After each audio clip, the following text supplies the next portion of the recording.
آپ یہ کیا کر رہے ہیں؟ اس نے اس سے دور جانے کی کوشش کی لیکن اس کی پکڑ اتنی مضبوط تھی کہ وہ آزاد نہ ہو پائی۔ اب اس کے ہونٹ چہرے سے ہوتے ہوئے اس کی گردن کو چھو رہے تھے۔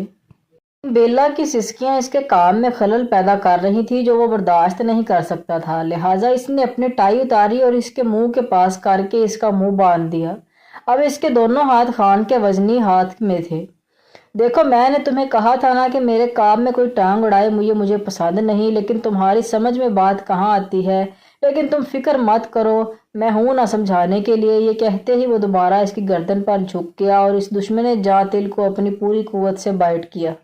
ویسے تو وہ اپنی دنیا میں ہر کام کو پھرتی سے کرنے والا انسان مانا جاتا تھا، لیکن ان کاموں میں خان کا ایک الگ ہی روپ دیکھنے کو ملتا تھا۔ مجھے میری بیٹی پہ فخر ہے، اگر وہ تم جیسوں کے خلاف کھڑی ہے تو میں اس کا ساتھ دوں گا۔ کہتے ہی شہاب صاحب نے ٹھنڈے پانی کا گلاس اپنے اندر انڈیلا، کیونکہ انہیں سامنے والے انسان کی طاقت کا اندازہ تھا۔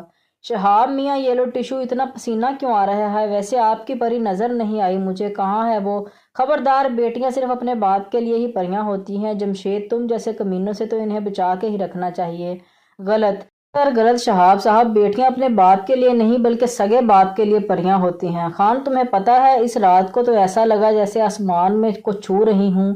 خان، جو اپنے بابا کے کہنے پر اس کے اسائنمنٹ بنا رہا تھا، اس کی سریلی آواز سے لطف اندوز بھی ہو رہا تھا، لیکن وہ لڑکی اس کو اپنی طرف متوجہ کرنا چاہتی تھی کہ اس نے خان کے ہاتھ سے پینسل جھپٹی اور اپنے سینے کے درمیان لکیر میں ڈال دی۔ یہ تو تب ہی ملے گی جب تم یہاں پر کسی دو گے۔ کہتے ہی اس نے اپنے ہونٹ کو گول کیا اور اس کے سامنے اپنا منہ کیا۔ تم مجھے چیلنج کر رہی ہو کہ تمہیں پتہ نہیں خان کے لیے کوئی بھی کام مشکل نہیں ہے؟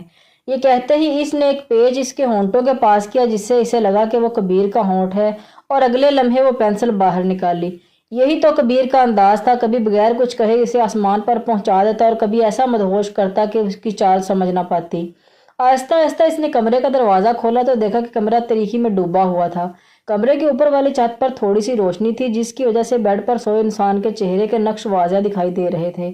اس کے منہ کے دونوں طرف لال نشان تھے، اس کی گردن پر بھی جگہ جگہ ایسے ہی نشان تھے۔ اگر آج وہ یہاں نہ آتی تب بھی کبیر اسے کوئی نئی سزا دیتا۔ یہی سوچتے ہوئے اس نے کمرے کی طرف رجوع کیا، لیکن پھر نہ جانے کس خیال کے تحت واپس مڑی۔ نہیں، میں اس کے ساتھ تو بالکل بھی نہیں رہ سکتی۔ بیلا، کام ڈاؤن۔ اگر اس نے تمہیں کچھ کہا تو کل آگے سے مقابلہ کرنا، لیکن اس کے حکم کی تعمیل تو بالکل بھی نہیں۔ جیسے ہی اس نے پیچھے مڑ کر دیکھا تو حیرت کا جھٹکا لگا۔ او گاڈ، یہاں یہ کیسے موجود ہے؟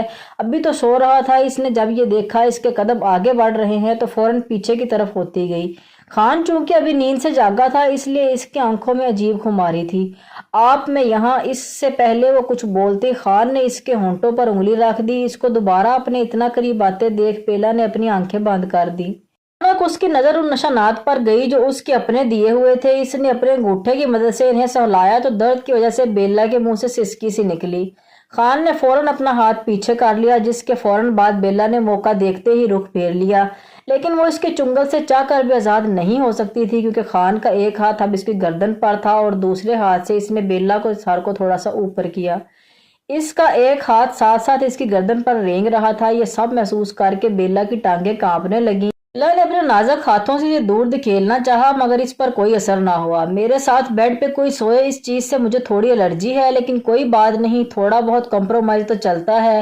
اس نے طنزیہ مسکراہٹ کے تیر چلائے، لیکن بیلا کے آگے سے کوئی جواب نہ پا کر اس نے چیخ کے اور زور سے بولا، لگتا ہے تمہارے کان کا بھی علاج کروانا پڑے گا۔ ویری گڈ، ایسے ہی آگے بھی میری بات ماننا، اچھے بچوں کی طرح۔ یہ کہہ کر وہ واش روم چلا گیا۔ صاحب فوراً ہی پری کے روم میں آئے تو وہاں موجود نہیں تھی۔ وہ دیکھنے میں عام سی لڑکی تھی، لیکن جو چیز اسے پرکشش بناتی تھی وہ اس کے چہرے کی موسومیت تھی۔ شاید وہ کچھ دیر پہلے نہا کے نکلی تھی، اس لیے گیلے بال کمر سے بھی نیچے جا رہے تھے۔ بابا، آپ یہاں، کوئی ضروری بات ہے کیا؟ ہاں بیٹا، میں نے فیصلہ کر لیا ہے۔ بیلا بیڈ کے دوسری طرف آئی اور فوراً سونے کا ارادہ کیا۔ جب وہ گہری نیند میں اتر گئی تو اچانک سے خان کا بیلا سے کمبل دور اچھالا جسے وہ خود میں چھپا کر سو رہی تھی۔ بیلا بھی نیند سے بیدار ہو گئی۔ میں تمہیں بالکل بھی نہیں سونے دوں گا، جاؤ جا کر چینج کرو۔ خان نے اپنی انگلی سے اس کی طرف اشارہ کیا۔ اس نے تھوڑی دیر پہلے ہی کپڑے بدلے تھے، گرے رنگ کا کرتا جس پر گلابی کڑھائی تھی، لیکن میں نے ابھی تو بدلے ہیں۔ یار کتنی جاہل ہو تم، اب یہ باتیں بھی مجھے ہی تمہیں سمجھانی پڑیں گی کیا؟ خان کا دل کر رہا تھا کہ اس لڑکی کا سر پھاڑ دے، لیکن پھر اپنی آنکھیں بند کر کے خود کو ریلیکس کیا۔ سلک کی باریک سی نائٹی تھی اور اس کا ساتھ اپر بھی تھا۔ اگر وہ اپنے پہن لیتی تو بھی اس کے سارے اعضاء نمایاں ہوتے۔ اس نے ایک نظر سامنے بیٹھے اس شخص پر ڈالی۔ اس نے بیلا کو مجبور کرنے میں کوئی کسر نہ چھوڑی تھی اور اب وہ اپنی بوئیں اچکا کر مسکرا رہا تھا۔ وہ تو بس اپنی آنکھیں پھاڑے اسے دیکھ رہی تھی۔ لگتا ہے یہ کام بھی ہمیں خود ہی انجام دینا ہے، اور قسم سے اس کام میں خان ایکسپرٹ ہے، تمہیں شکایت کا موقع نہیں ملے گا۔ یہ کہہ کر اس نے ٹیبل سے اٹھنے کا ڈرامہ کیا تو بیلا بھاگتی ہوئی چینجنگ روم میں چلی گئی۔ ایسے ہی بیلا نے وہ نائٹی پہنی تو یہ دیکھ کر شاک رہ گئی کہ اس میں بھی ایسی جگہ تھی جہاں سلک کی بجائے نیٹ تھا، اور وہ بھی صرف وہاں تھا جہاں اس کے اعضاء تھے۔ ایک جگہ سے تو اس نے اپنی دونوں ٹانگوں کو آپس میں ملا کر چھپا دیا، لیکن دوسری جگہ سے چھپانے کا سوچ کر وہ وقت ضائع نہیں کر سکتی تھی۔